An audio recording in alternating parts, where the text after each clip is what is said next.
ahead and let everybody know who you are, what you do, what you got going on right now? Yeah, thank you so much. So it's great to be back here. I'll keep it very short. My amazing wife, Michelle, passed away 7.5 years ago. Right after she passed, I started talking about my grief on social media with no intention of it being anything else than me talking about my grief, processing it.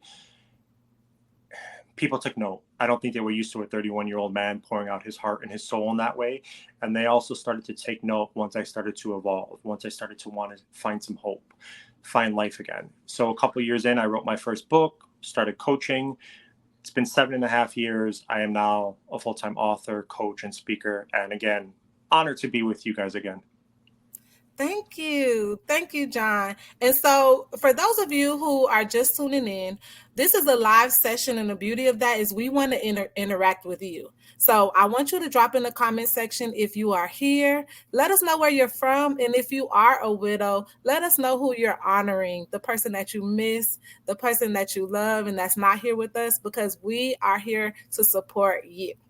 In the meantime, I wanted to let you guys know. So the way that Gone Too Soon worked, in September, we had a 5-day event. And during that time, I had over 20 speakers talk about different subjects related to grief. Well, John participated in a live Q&A session. He did his presentation, he did a session. And so I wanted to make sure that we didn't talk about anything that was already talked about in those 2 sessions. If you do want to hear what he had to say, which when I say I cannot explain the value of the tips and tools and things that was listed in both of those video presentations. But today, I want to talk about some more topics that don't get enough attention, right? So the very first thing that I wanted to bring up is caregivers, because a lot of times what happens is someone's spouse or lifelong partner, they get diagnosed with a terminal illness, or they have some knowledge ahead of time that the end is near. And so they have to go through this whole process of sometimes taking care of them for years and years and years. And that looks different for different people. An example of that is the movie From Scratch that was on Netflix that just came out recently. If you're familiar with that series, then you have an idea of how that love story was so beautiful, but then he was diagnosed, and then she lost her husband and the father of her child. And so I want you guys, the grief specialists, to kind of give us some feedback, give some tips on how a person who has still a living spouse, but they're interested in what love is going to look like after this. Not that they don't, because I love John, during your presentation, your love for your spouse Mm-hmm. has absolutely nothing to do with what life is going to look like when they're no longer here and they're no longer an option. And so I'm going to start with you, John, but kind of explain how do you coach people through that? What does that process look like? Because I don't think that population of people get enough attention. I've been doing this work for 5 years, talking about this stuff for 7.5 years. Basically, it's the first time I've been asked the question in that way and about this subject. And it's so powerful to me because as I just take myself back, I'm just going to speak personally for a second. Sometimes I coach through personal stories. As I take myself back, you're absolutely right. First of all, Michelle was sick for 2.5 years. And at some point, it felt like I stopped being spouse and was more caretaker, right? And then the incredible pain that I had those 2.5 years, the anticipatory grief I had was beyond words. But I can put myself back, in the hospital, a couple months before she passed, knowing that she was going to pass. And on the one hand, I didn't want to go on. I did not want to go on. I wanted to join her. But on the other hand, thoughts would pop into my head about well, what happens after? I was 30, 31 at the time she passed. 31, yeah.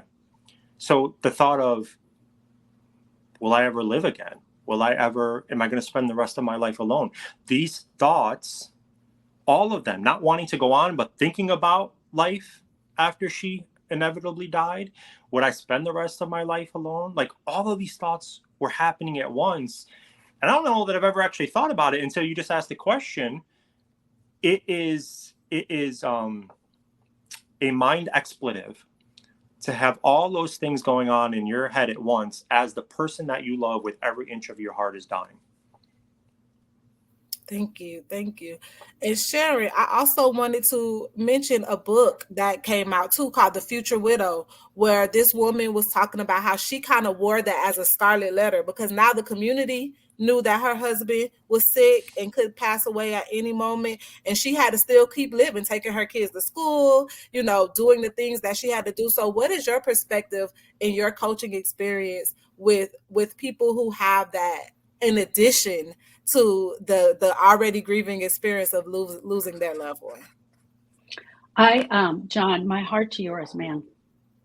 I honestly can't even imagine what it was like for you, but it brought me back to something. I'm going to throw in a different take on this.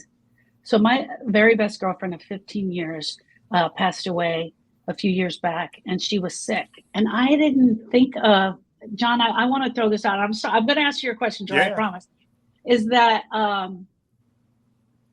don't even think, because I went to the hospital every single day to make sure she was okay. And she had 3 kids. And this is what she said to me. She said, they are going to need your help. They don't know how to do this. And so I went into my normal self of being strong and helping her kids and showing up for her. But I just wrote a note. I don't even think I even allowed the grief in at that time. So I want to throw that question to you, John, just based on your experience. Were you really allowing the grief in yet at that point? I think I was. Michelle was my high school sweetheart. We lost contact for 7 years. We reunited 2 years after that. She got this illness. I was losing her and her child, which was my stepdaughter. I was losing my whole family. I was overwhelmed with anticipatory grief the whole time. Now, I was just overcome with grief, so much so that, like, looking back, I wish I had been more present. I was an amazing caretaker. I wish I had been more present so that we could have enjoyed more moments. But I allowed the black cloud over my head to consume me, which I don't beat myself up over because I'm human. No. But that is the reality. But yeah, I had unbelievably bad anticipatory grief, and I still had to do all the things. I had to take, with honor, take care of her and live life and pay bills. But I did. I felt the grief. You felt it coming in. Yeah, that was quite interesting. Thank you so much for sharing that. Joy, can you repeat your question again? I'm sorry. Yes. So I was asking, when it comes to so she called it The Future Widow. That's the name of the book. Living in this reality where everyone knows. So everyone has this, and she said it, she compared it like to the scarlet letter. Like she had this future widow written on her forehead. But she still had to continue to drop her kids off to school, go to the events, do all of the things. And so what is your interpretation of that and have you ever dealt with that as a coach to help somebody process through that? I have definitely dealt with that as a coach. And one of the main things, the main bits of advice that I would have given her had she and I sat together would have been to lean into it. To really lean into it. And that the quote unquote future widow is such a new term that people are bringing up. And the other thing is that every single one of us sees the grief from a different perspective based on what we're going through, right? So John had his experience. I had my experience when I was dealing with Sharon. She had her experience. And so the number one thing that I would have told her is allow time to process, allow time to be there. And the other thing is that we could grab onto that title and make that part of our grief, right? The future widow part, when there's so much more important, not more, but there's so many important things that are happening right in front of us.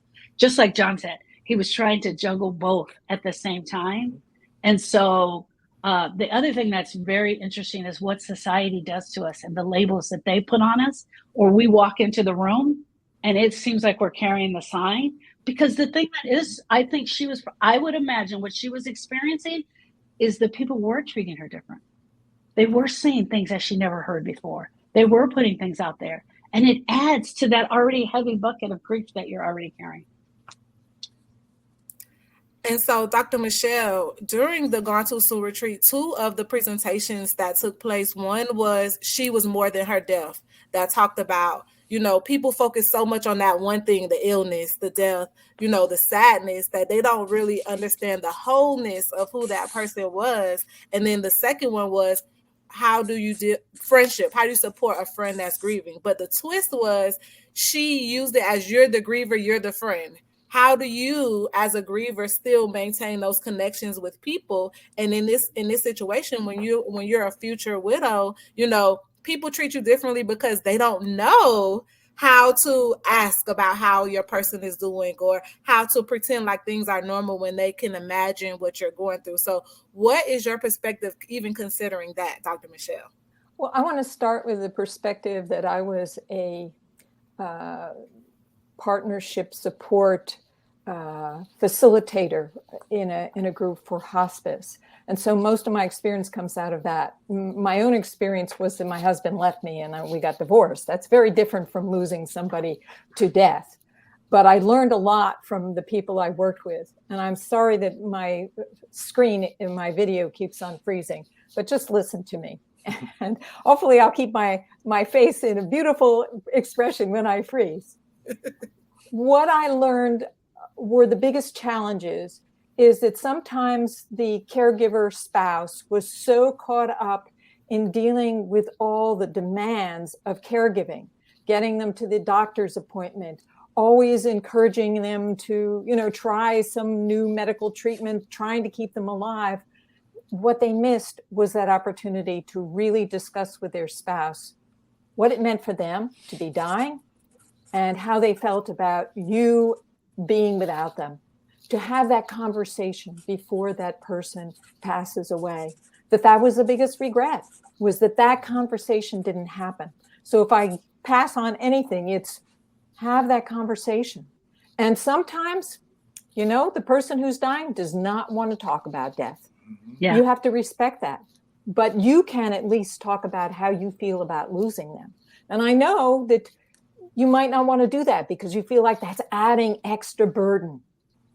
I made a documentary film, actually a documentary film series, and I talked about, I interviewed people about caregiving and what it was like and how it felt. In fact, I got the story from both the husband who was dying and the wife, and it was pretty interesting what they went through and the journey they went through. You can spend your time when somebody is dying fighting like crazy to stay alive, or you can embrace the journey and see it as an opportunity for growth. Thank you. Okay. And so again, we're live. So if you have any questions, go ahead and drop them in the comments. But I actually have one for you, John. And I think this might actually fit into your book, How to Date a Widow 101. Okay. So how do you support clients in setting healthy boundaries and managing expectations as they enter new relationships after loss? I feel like we cannot have a conversation about that without hitting on that boundary word. Right. Can I want to go back for 1 second before I answer that question. Absolutely. Yes. So one of the things I try to help clients with, and I had to help myself with this as well, is to not live in the space that I wasn't always the perfect husband as my wife was dying. To not live in the space that when I tried to talk to her about my own emotions of her death, she didn't want to talk about it. Like so many people, and I understand why it happens, so many people will live in that space. Well, the last 2.5 years were really hard. Yeah, the last 2.5 years were really hard because when someone's dying, it's really hard. But making a real effort to live in the space of the love that you shared and the good memories, that is worth the effort. It's not easy, but it is achievable if we work that way, right? So I live in the space of the love that we shared, the amazing times we had, and not the fact that maybe in hindsight, I could have or should have done something better during those 2.5 years she was sick. As far as like boundaries for people who are stepping back into the dating world. So I think I know I said this probably, when we did the retreat, but I'll say it again quickly. First is first, you can dip your toe back into the dating pool. If you don't like the temperature, take it back out, right? Until you're ready, if you see that you're not ready. I think that after our person passes, for a lot of us, a big part of us goes with them. And we are kind of stripped down to our bare bones and we don't really know who we are anymore. So it can be hard to put up boundaries with someone when you're still getting to know yourself. But that in itself can be a boundary. I need to take this slow. I'm getting to know myself again, right? That can be a boundary. I think a boundary I created for myself, actually, not for anyone else, but for myself is after the hell that I had been through, I want to find love again, but I'm going to be incredibly selective because I had something amazing and I do not want to end up with something that's not amazing. And I know I said this before, but I'm saying it again, pardon me. It wasn't the Michelle bar. Right. I didn't have a Michelle bar. I had a John bar. I know what healthy, beautiful relationship looks like. And that's what I want again. So I think boundaries are incredibly important, especially because we only have so much mental and emotional bandwidth, especially after dealing with the loss of our person. So being clear with the person that you're talking to or dating is really important so that they don't drain you on a deeper level.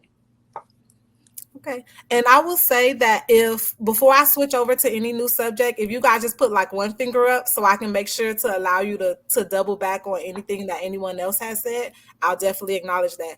But I wanted to ask you, Dr. Michelle, I go on Reddit, which is like a discussion forum, and I love listening to the stories of people sharing their experiences. One of them shared how he met this woman. He has a daughter. He has 2 daughters, and his wife passed away. He's now dating.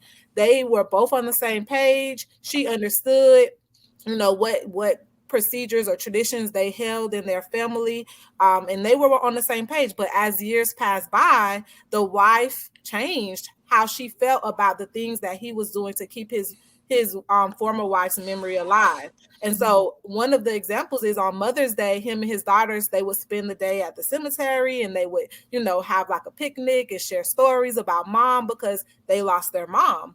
But now, considering she might be a mom now, she might be a mom too, or she might also share a child with him. She just didn't feel the same way as she did in the beginning. And that was a deal breaker for him. So he was trying to ask, like, well, how do I handle this situation when she knew what it was when we first started talking and she changed, I didn't change? What is your opinion about a situation like that? And that was just a specific example, but in general, when things change and you as the widower don't necessarily want to change because you were very upfront and transparent in the first place. Well, people change. And what you decide you can put up with and live with can change. Mm-hmm. That when you're in that throe of romantic love and you really want that person, you may think that you can live with it, and then you find out that you can't. Frankly, my approach is to embrace the situation, to embrace the former wife. If it were me and I really loved that person and wanted to be in that relationship, I would jump into the relationship and realize that was part of the man I married. But not everybody can do that. And if this is a real deal breaker for this woman, then yeah, maybe she needs to get out. And yeah, it seems unfair to her new husband, and that he was upfront in the first place. But it's not about blame. It's just about realizing you can't handle it. Thank you. I love that. And if either of you wanted to add to that perspective, let me know. I see John Rose is saying, did you have something you wanted to add before I switch over to John?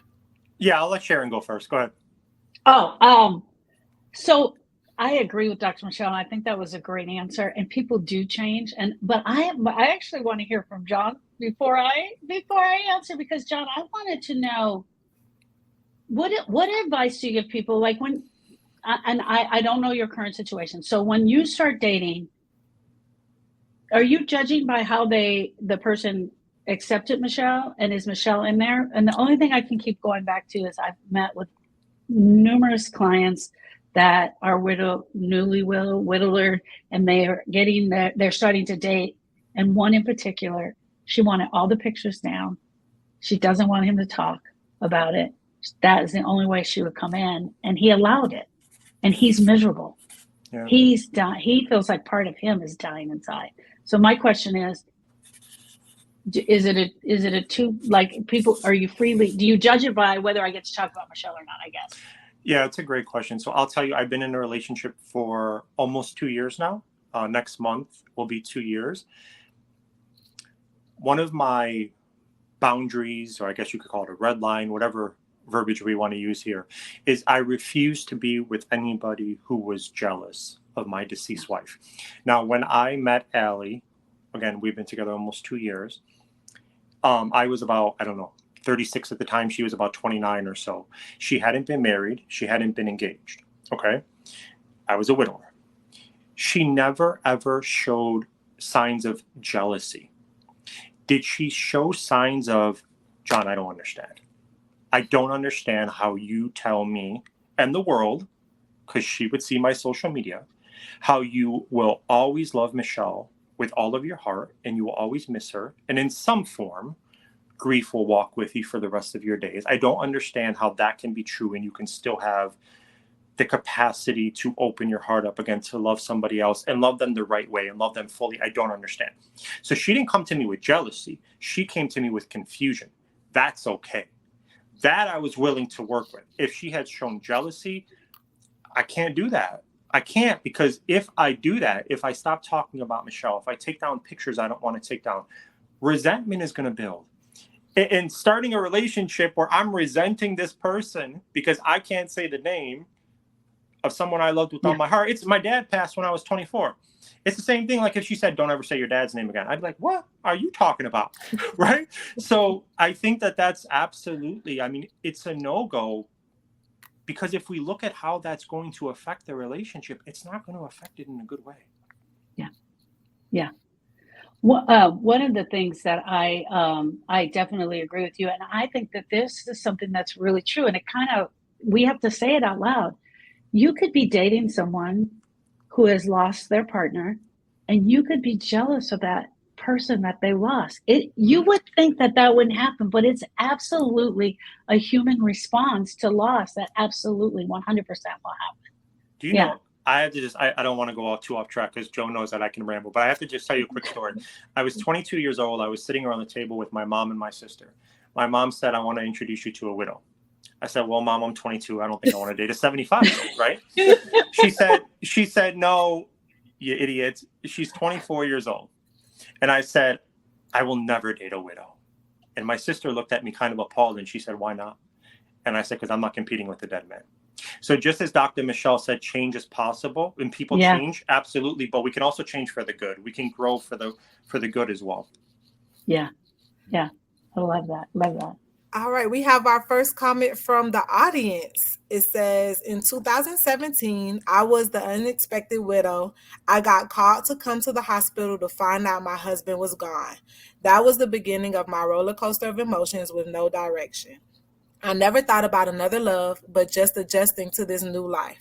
During COVID and months of it being just me and my kid, was when I finally hit me that I missed having someone. After making sure I was ready to try dating as well as my kid, I stepped into the dating world. It took time because I just did it, and then it cuts off. So I don't know if there's a question at the end of this, but I wanted to give you an opportunity to talk with this person who's sharing their story. And thank you so much for sharing. Yep. Absolutely. Absolutely. I want to talk on the part just real quick. The part where she says there was no direction.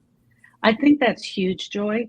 I think that that is huge. And the fact that we're doing events like this and we're putting the word out there and we're talking about the little idiosyncrasies of grief, as in dating, as in being a caretaker, as in going after it. I don't think people realize what it was like in 2006. I mean, Google was up, but it didn't have all of the information it had right now. To go and say, I need help with this grief and really come with nothing, that right there is a whole show in itself. Grieving and not having the direction. Mm-hmm. Yep. Did you want to add to that or make comment based off of anything that you pulled out of what she was experiencing, especially like bringing up COVID? That's definitely a unique experience that nobody was prepared for. Well, it is a unique experience. And because we are social creatures, social animals, human beings are, and we're literally wired to bond, being isolated like that in COVID would have a huge impact on your sense of who you are and an impact on your loss. You would feel it just so much stronger. So, of course, she wants to try creating more social relationships, and that desire to bond is always there. I mean, that's what grief, part of the purpose of grief is to get you to rebond, isn't it? Yeah. Right. There is such a thing as rebonding too soon. And that may be that you haven't finished, not that you're ever going to be finished grieving. I totally agree with you, John, but that you have to try it out. I loved your idea of putting your toe in the water to see if it works for you. And to recognize what your needs are. You might, if you're not ready to get into a romantic relationship, is to develop more friendships that are closer friendships that can help you to fill some of those social needs that we all have as human beings. And that could help. And certainly after COVID, we're all feeling that. At the same time, last weekend, I had 3 social events and I was exhausted by the end of the weekend because I'm not used to that anymore. I was able to get the rest of her comments. That's what I was on this computer doing because I was like, I want to know the rest. And so she says that it took time because I just didn't want anyone. In 2022, I finally met a guy and he was nothing like my husband. And yet there were similarities in certain things I have learned about him. The funny thing is there are things he says that makes me think of my late husband sent him to me. My new guy totally gets that my husband will always be a part of my life. We have now been together a year. I have butterflies again, and both he and my son get along. Taking time was definitely worth the wait. Oh, I'm so glad I found the rest of that because that was such a beautiful Yep. story. Thank you so much for sharing that. That kind of gave me goosebumps. Seriously. Before I even go on, and I know I want to give you guys the opportunity to respond to the second half of her message. Yeah. So I have a million things to say, but I'll only say a couple quick things because I wish we had more time today. But just as grief is constantly changing and evolving, so is healing, right? After they die, we're convinced we'll never want to live again. We'll never smile. We'll never open our heart up again to love. Things change and things evolve. I don't care when someone starts dating. Like, I know people who started dating really soon and met amazing loves and are really happy. So it's not, I don't judge. I do know that we make better decisions when we're in a better place. And I think that when we can work, process the grief, work on regaining some peace, build some happiness up, they can be an addition to our happiness and not the sole reason for it, which I think is really important. And then the other thing I'll say, I love what Dr. Michelle said. This part is going to be what I say, so I'm not putting this on her, but I just think we live in a society that kind of shames people who want to find love again.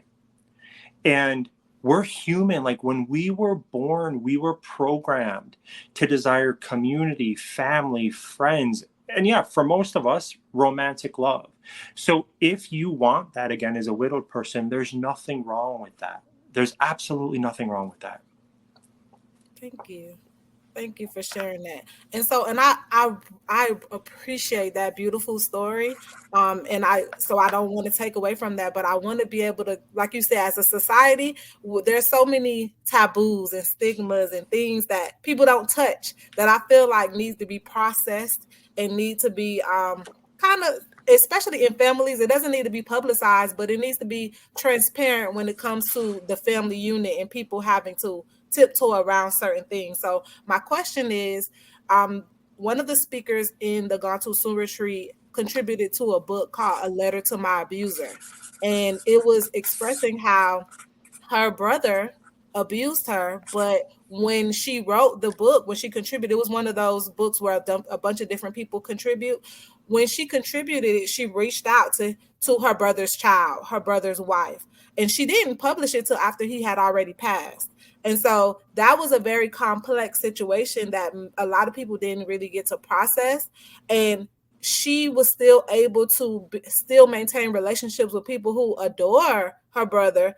And she adored her brother, even though in some point in his life, he abused her. So when it comes to those type of complex situations where people don't talk ill of the dead and they want to let those negative things stay in the dark, hidden in the closet, but somebody who feels like, I want my voice to be heard, how do you tell them as a member of a family, whether they're the person who adores it or the person that's been harmed, how can they navigate that and still feel safe in their family with their story and their truth? I'll let you go first for this one, Miss Sharon. Oh, okay, awesome. So one of the things that we teach in our program is we tell the truth about ourselves always. We tell the truth about ourselves and we tell the truth about the other person. Does that mean we're going out and necessarily write a book about it? No.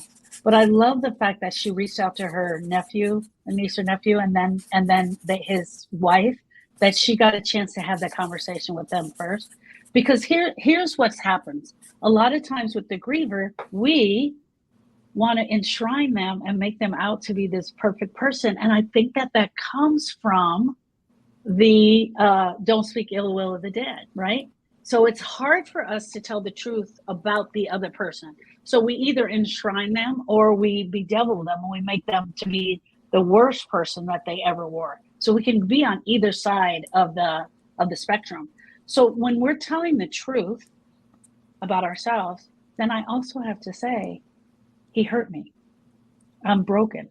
I was left behind by what he did to me. So that's part of telling your truth, for sure. So number one, I encourage all grievers to tell the truth. They don't necessarily have to put it all into a book, but when they're doing their work, and I'm going to go back just a little bit second to what John was saying, and I say this all the time, it's like wherever you go, there you are, and there your broken heart is with you. So yes, it is important 100% for you as a griever to do your work, to do your own personal work. And if that means she needed to be doing the work on her brother first, by all means, absolutely 100%. Yeah. Am I up? Yes. Yeah, I agree with everything Sharon said. I think that the truth about ourselves and truth about our person is very powerful. I was on a coaching session earlier today, and it was probably the 8th or 9th I've done with this individual. And towards the end of the session, they disclosed things about their deceased spouse that I didn't know. And it shined a lot of light on the fact that their marriage was anything from perfect. It also doesn't take away from the fact that they shared love and a life together and all the good times, right? So I think the more honest we are about ourselves and our person in every way, it's not only going to help us to heal and process our grief, it's also going to help us to move forward. It's going to help us to move forward. If I, Michelle, Michelle's not their best example, but if I have somebody who is, feeling guilty, because I didn't feel guilty, thankfully, but most people struggle with it at some point.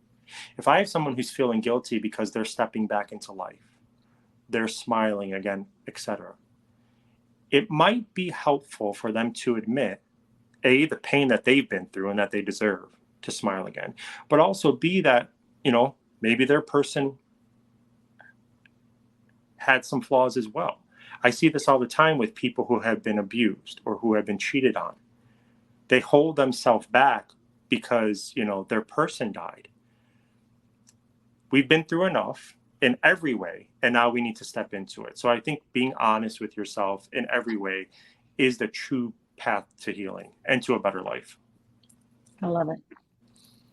And Dr. Michelle, before you answer, I wanted to add, in that book, because she wrote it after he passed away, she didn't get a chance to ever confront him about the things. So it was one of those unspoken things, even that unfinished business with the person who's no longer here. And she used letter writing as a way to show how you can kind of release that energy into the world. You can burn and release those type of things. But do you have any other tools or suggestions that people may be able to lean into when they're looking for love, right? They're trying to date, but they have a little bit of unfinished business with that person who's no longer here, and now they don't want to bring that into their new relationship? Well, life is a journey and a process that can be self-growth throughout that process. I was going to say, in terms of telling the truth, which all of you say, and I agree with it, you want to tell the truth with the right people. Mm-hmm. That is, you do not need to educate all of your family members about somebody and go into a lot of contention and conflict. You don't need to do that. Get yourself a good coach or a really good friend that you can talk to, and their process the unfinished business of somebody who was less than perfect in your life. That's what coaches are for. They can hold a space for you to process the unfinished business. And in my own grief recovery program, we go not only through how do you release your emotions, but definitely how to forgive yourself for your regrets and to forgive the person who died for leaving you, because there is often feelings about that person leaving you. So all that is part of the journey. And that is the gift of loss, is that it is an opportunity to a force that compels you to start looking at things that may go all the way back to your childhood that need healing. And this is an opportunity to do it. All right, I got you, John. Go ahead. I just want to say, I have quite a few clients who were cheated on from their deceased spouse, right? And quite a few clients who found out after. And I can't even imagine, right? I can't imagine that. But when you're honest about it, and again, I agree with Dr. Michelle, it doesn't have to be, all over a book, although I empower people to live their life their way. And if that's what they want, okay. Go do it. But when you're honest about it, I think it goes back to one of my main philosophies in life, which is people don't treat us the way they treat us based on who we are. They treat us the way they treat us based on who they are. And if we are honest about the fact that this person isn't perfect just because they died and they had flaws, we're able to look at it and say, okay, this is what their flaws were, right? This is what their flaws were. This is why they acted the way that they acted. And we're able to remove some of the shame and the self-guilt that we put upon ourselves for their behavior. Thank you for that. So you actually touched a little bit on the last thing that I want to discuss. And again, we have about 20 minutes left with these grief specialists. So if you're watching, please leave a comment or ask a question. If you're watching the replay, just put #replay and then put your comment, and we'll make sure that someone addresses you or, communicates with you about your thoughts and feelings. So another movie, I'm a movie person. I watch a lot of TV, and I know that that's not real life, but I love the opportunity of two things: either expressing a real life event and kind of adding some cinematic things to it, or orchestrating in a way where it might not have happened perfectly, but in the movie you can make a little bit more sense of how it should have happened. So, with that being said, an old movie is called Why Do Fools Fall in Love. It's about this famous musician who passes away, and after the fact, they found out that he had 4 wives, and the whole movie is about them fighting over who deserves all of the things that he left behind, who's the real wife. But I bring that up because next week we're going to be talking about No Shortage of Memories. We're going to be talking about different people's version of your person and how much you can learn about them no matter how long ago they passed away. I wanted you guys to talk about just specifically how to embrace those conversations. I know when we did our emotional reset, someone said that their best friend passed away and they were going to go meet with their best friend's husband, and they were nervous about that. And so they both miss this person and they want to stay connected, and they're going out to lunch, but it's that elephant in the room of, how do we bring it up? Are they okay with me bringing it up? So being able to lean into those stories and those experiences, those things that you might not even know about your person, that is available with everybody who met them. They all have their own little memory or perspective. What would be your response, or how would you teach people to kind of lean into that, but be prepared in case they learn something that they might not want to know about their person? I'll start with you, John. Yeah, there's so much there. That's a great question. First off, I'll say there's 7 billion plus people in this world. And one of my philosophies is every person who knows you is going to have a narrative about you in their head. And my philosophy is like, it matters what narrative I have about me in my head. And when we're talking about, so I'm a big believer in like, say her name. I want people to talk about her. I want people to tell me stories about her that I have not heard, because it brings her to life in a way I did not know her. And I experienced that with my dad when he was dying too. That being said, I also want to go back to something Sharon said, which is we want to be true about ourselves and about them. Not everything you hear might be based in reality. Not everything you hear you might not want to hear. So if you do hear something that you're not sure is based in reality or that you don't want to hear, I don't think that has to impact the love that you shared, the narrative that you have about your person in your head. I know Michelle better than any other person she ever met. So if somebody has something to say about her, if it's a great memory, I'm going to take it and I'm going to love it. If it's a not so great thing, I'm going to take it with a huge grain of salt before I let it live in my brain, right? Beautiful, beautiful, beautiful. Dr. Michelle, did you want to add into any insight into that subject? Well, I think that John gave some great ways to deal with that, with the stories that other people have. The reality is that we all have different stories. Even within ourselves, we have different stories, depending on what our mood is or what we remember. The stories create the reality of who that person is. I think that one of the purposes for memorial services is for a community to collectively create a multi-sided, multifaceted version of who that person was. And that provides closure and healing to have that. And so, yes, if I were grieving the loss of a spouse, I would want to hear those other stories. And yes, some of those stories aren't going to be great, but I think I'm at a point in my life where I can see that story might be have more to do with that person than with the person that I loved, because I know them better than anybody else does. Yeah. So I would take it that way, is to trust that. Now, I don't know. Sometimes people don't know their spouses very well. And maybe they will find out stuff that was unexpected. And if that happens, I say embrace it, because that is part of your journey. That the universe wouldn't provide you with this information if you didn't need to somehow grow from it. And you can grow from anything that gets sent your way. Thank you.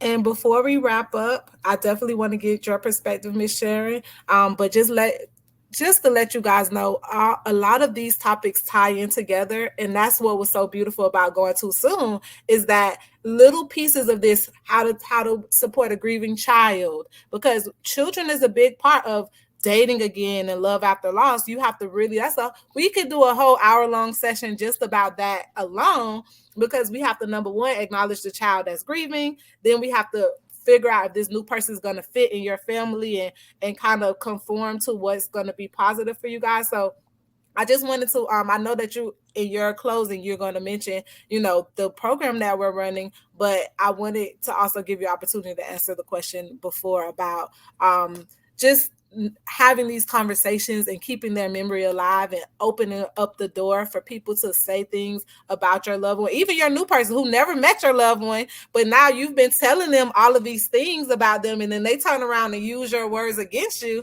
That happens, right? Yes, it absolutely happens. I actually just made a TikTok about talking about your loved one, and it's just so interesting. One of the comments on there is, what happens when nobody is talking about them, right? So the number one thing that a griever wants is to talk. The number one thing that they want to talk about is their loved one or their spouse or their partner that they lost, right? And so it is so true that this stigma of don't speak ill will of the dead or not being able to talk about them it's a real thing that we don't feel comfortable. And I feel like this is what my perspective was. Austin dies. Lewis comes back from the lake, and I felt like I was looking at him to see what he was going to do. And based on what he did was what I thought we were all going to do.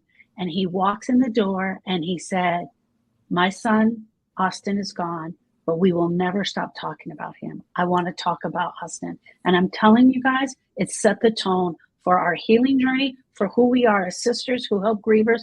It set the tone.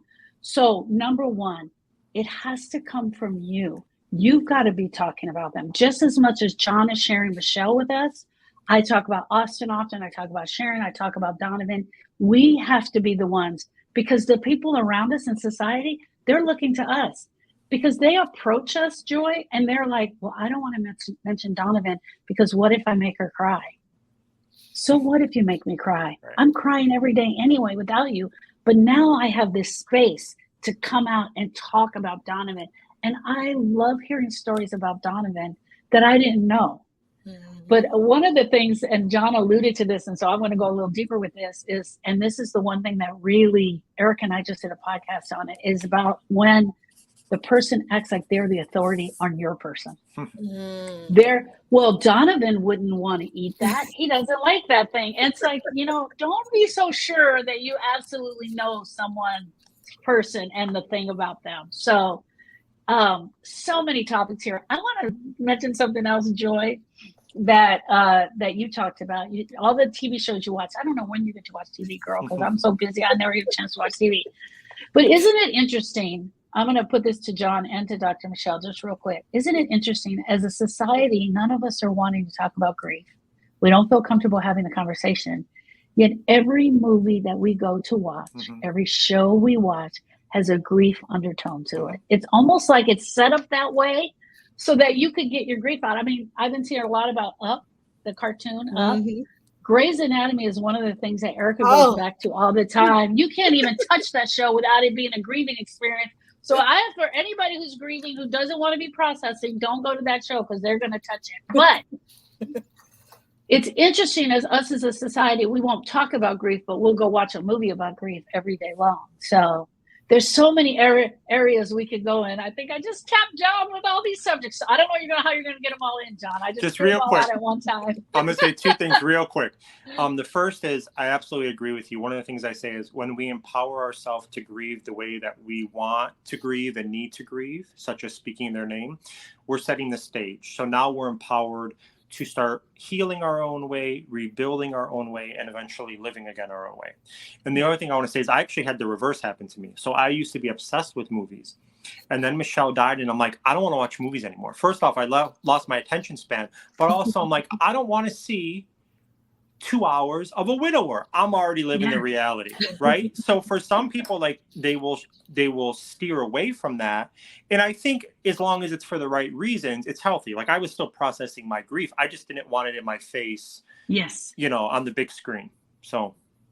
Yeah, I agree with you. I hear you out. So I have two things. One is to realize that even though you may be the primary griever, it's your spouse, that person has other people in their lives that are also grieving, and to allow that, and to not think that you're the only one who has the right to grieve.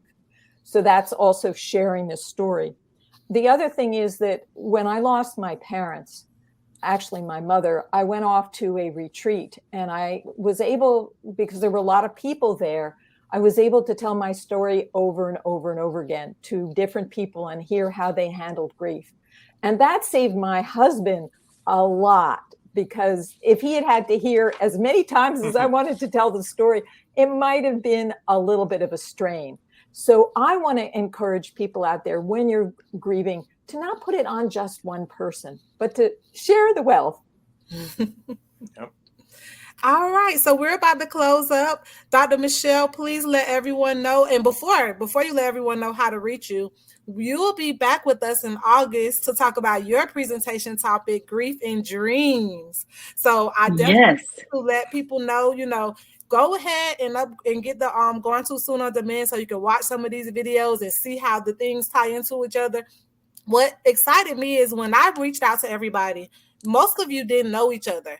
And so I'm watching the videos and I'm listening, and it was so much overlap that it was like, this is the truth, because everybody's telling it from different perspectives and from different areas of the world. I had a speaker from New Zealand who was talking about grief, and it was just like, wow, grief is something that's just so human. It doesn't matter who you are, male, female, young, old, where you live. And so I definitely want to bring that up. But Dr. Michelle, please let everyone know how they can reach you, how they can work with you, and I'll drop your consultation information in the chat as well. Well, that would be great.